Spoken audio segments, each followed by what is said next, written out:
Good afternoon, everybody in the Girls 40 plus space. I'm Sharon Casagalia, menopause expert for the group, and I'm out here in my garden that's has some fruit at the moment flourishing. So I've got some oranges and lemons. I thought I would jump on today and discuss HRT again. It has been one of the buzz areas right now for women looking at menopause. Um, I'm not wanting to talk specifically about it, but more about how we are sort of drawing towards HRT being the be all end all when it comes to symptoms. And what do we want, right? We want to improve our menopausal hot flushes, our mood swings, our insomnia. We want to improve,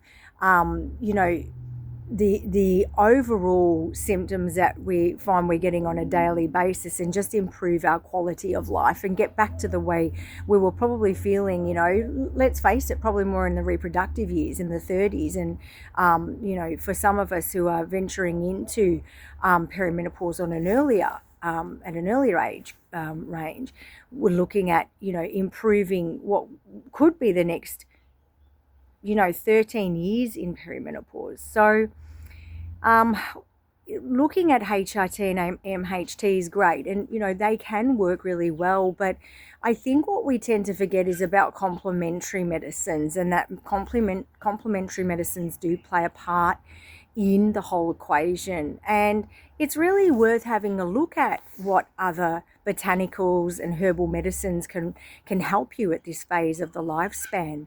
So, you've got your Vitex, you've got your black cohosh, you've got, rosemary, you've got your schisandra, you've got, lavender, valerian, passion flower, California poppy.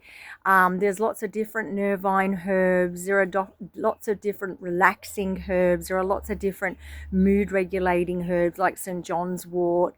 And there are lots of different vasomotor herbs, like your sage. So, I guess it's thinking about how we can complement if we're deciding to go down the route of HRT, which is fine if that suits you. And I have banged on about this in most months, that it is an individual choice. So if it's your choice to go down the route of hormonal replacement therapy or MHT, then it's not going to help everything. And you need to have a look at how you can complement that with different, complementary medicines or your lifestyle. Nutrition's a big one. Food and medicine takes a very special place in helping your symptoms in the perimenopausal and the menopausal transition. So maybe just have a think about what you're currently doing at the moment, and if you can complement and supplement with maybe some nutraceuticals or other supplements and vitamins and minerals, then that's great. That will help you to buffer you and also help you with your symptoms. I think we're really looking for that quick fix. And unfortunately, HRT doesn't provide a quick fix.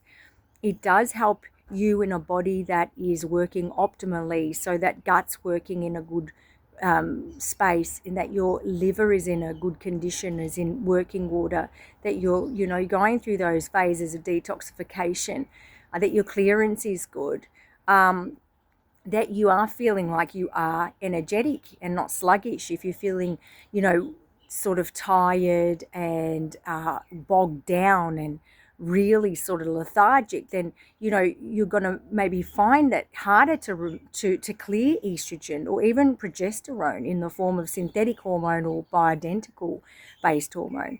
So have a think about that. I answered a few questions on Tuesday, the Menopause Matters series, about what we should be thinking about when we start HRT or MHT, and that is a very personalized journey, and it's very unique to every single individual. So it's all about your story. So I wanted to really jump on and just say to you today, the main message is that we really need to think about how complementary medicines like botanicals and herbs and teas and some other supplements can really help you in this instance as well, just to make a difference to how you're feeling all round. It's not sort of reliant on one thing. It does take a number of things sometimes, that you need to consider before you start feeling better and before your symptoms start to improve. Sometimes keeping a journal and keeping a bit of a log on how you're feeling is really important, because you start to see the trends in what's going on with moods and symptoms, especially if you've just started a modality like HRT or MHT or even a herb. It's really important. I have clients using Vitex.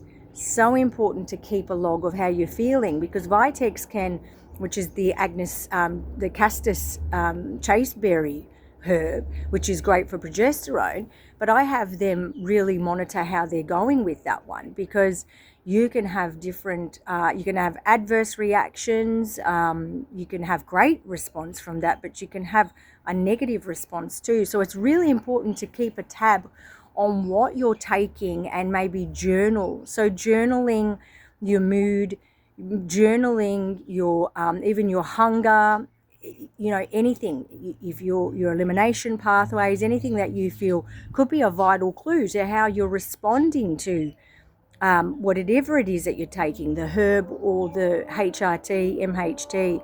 If you're changing anything in your diet, it's always good to journal that and just see where you're at. I mean, these are just small tools that we can use ourselves to identify how we're going.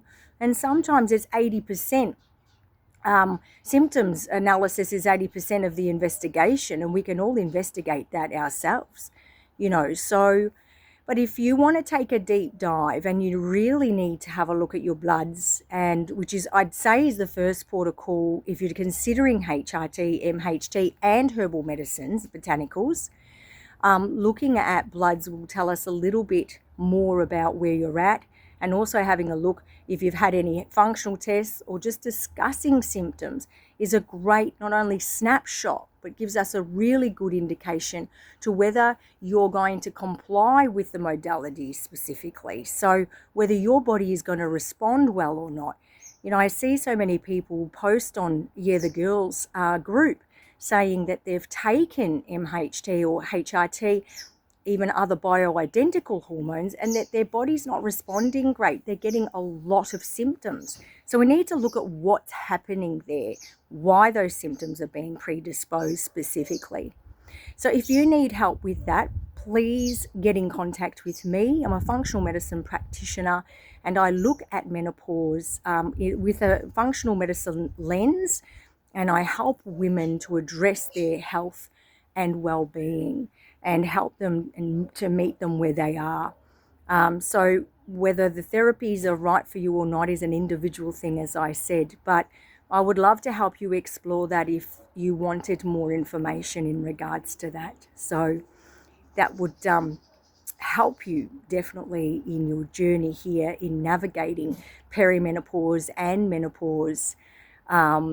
And no matter what age you are, even if you're going through postmenopause, there's still some things you might need to do to make sure that you're meeting the mark in your health. So it's not a one thing that we need to look at. It could be a complementary number of things that we have to look at in order to help ourselves. And I see so many posts on it on a daily basis. So please email me at healthcoachsharon@gmail.com or message me on the group. Tag me in your question if you like. I have an actual chat group that you can write your questions in. We run a Menopause Matters series every Tuesday. So if you have any questions that you want to ask, you can pop it in there. I'll put it in the notes below. And we have a Menopause Matters series happening on a Tuesday morning at 10:30. So we just had the last one where I was actually solo in. I usually have the beautiful Martha there helping me with that session, but I was on my own. But it was still a great session, and I still hopefully answered some of your questions, and there were great questions that come in. So really looking forward to any questions that you guys have. Please, there's no wrong questions, no wrong questions at all. I mean, we're all here to learn. We're all women navigating this together. We're all in the same space. We're here to be compassionate and also to respect one another. And all I want to do is help you guys. And if you want a personal help with anything, you want to jump on my discovery call session or an embrace hormone clarity call, please let me know. I'm always happy to help and book you in. So have a great weekend. Enjoy the rest of your evening, and make sure you're thinking about or thinking outside the box at what potentially are other things that you can do to complement what you're currently doing to make sure that you eradicate symptoms and that you're helping your quality of life. Because as it can be comical to laugh at hot flushes, and we can laugh at ourselves, and we see it in social media, long-term hot flushes are a risk factor for cardiovascular disease. So something to really think about and look into as well. I'm here to help you, not scare you. So please, if you have any questions, message me. I'm waiting for your messages, and I look forward to seeing you guys on Tuesday morning on the Menopause Matters series with Martha. Is menopause wreaking havoc on your health? Have the best evening and weekend. Bye.